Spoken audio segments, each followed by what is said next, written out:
नमस्कार दोस्तों, आइए आज हम सुनते हैं संतोषी माता की व्रत कथा। माना जाता है कि यह कथा पढ़े बिना संतोषी माता का व्रत अधूरा है। संतोषी माता व्रत की पौराणिक कथा के अनुसार एक बुढ़िया थी। उसका एक ही पुत्र था। बुढ़िया पुत्र के विवाह के बाद बहू से घर के सारे काम करवाती, परंतु उसे ठीक से खाना नहीं देती थी। यह सब लड़का देखता पर माँ से कुछ नहीं कह पाता। बहू दिन भर काम में लगी रहती, उपले थापती, रोटी रसोई करती, बर्तन साफ करती, कपड़े धोती और इसी में उसका सारा समय बीत जाता था। काफ़ी सोच विचार कर एक दिन लड़का माँ से बोला, माँ, मैं परदेश जा रहा हूँ। माँ को बेटे की बात पसंद आ गई तथा उसे जाने की आज्ञा दे दी। इसके बाद वह अपनी पत्नी के पास जाकर बोला, मैं परदेश जा रहा हूँ, अपनी कुछ निशानी दे दो। बहू बोली, मेरे पास तो निशानी देने योग्य कुछ भी नहीं है। यह कहकर वह पति के चरणों में गिरकर रोने लगी। इससे पति के जूतों पर गोबर से सने हाथों से छाप बन गई। पुत्र के जाने के बाद सास के अत्याचार बढ़ते गए। एक दिन बहू दुखी हो मंदिर चली गई। वहाँ उसने देखा कि बहुत सी स्त्रियाँ पूजा कर रही थीं। उसने स्त्रियों से व्रत के बारे में जानकारी ली तो वे बोली कि हम संतोषी माता का व्रत कर रहे हैं, इससे सभी प्रकार के कष्टों का नाश होता है।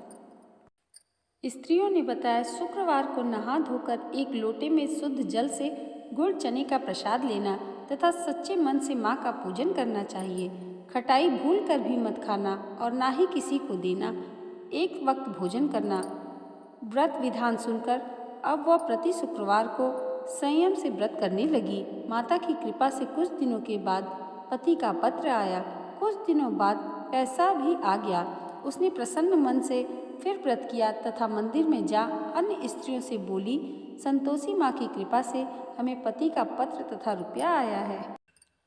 अन्य सभी स्त्रियां भी श्रद्धा से व्रत करने लगी। बहू ने कहा, हे माँ, जब मेरा पति आ जाएगा तो मैं तुम्हारे व्रत का उद्यापन करूँगी।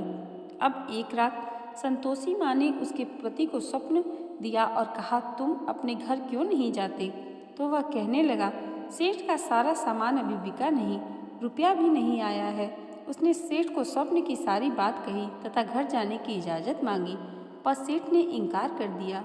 माँ की कृपा से कई व्यापारी आए, सोना चांदी तथा अन्य सामान खरीद कर ले गए। कर्जदार भी रुपया लौटा गए। अब तो साहूकार ने उसे घर जाने की इजाज़त दे दी। घर आकर पुत्र ने अपनी माँ व पत्नी को बहुत सारे रुपए दिए। पत्नी ने कहा कि मुझे संतोषी माता के व्रत का उद्यापन करना है। उसने सभी को न्योता दे उद्यापन की सारी तैयारी की।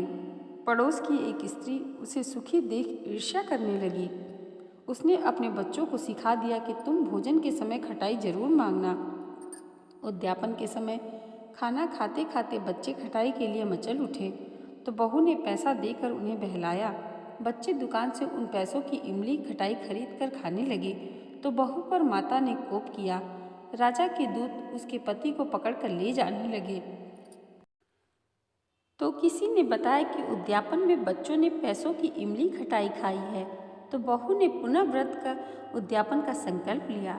संकल्प के बाद वह मंदिर से निकली तो राह में पति आता दिखाई दिया।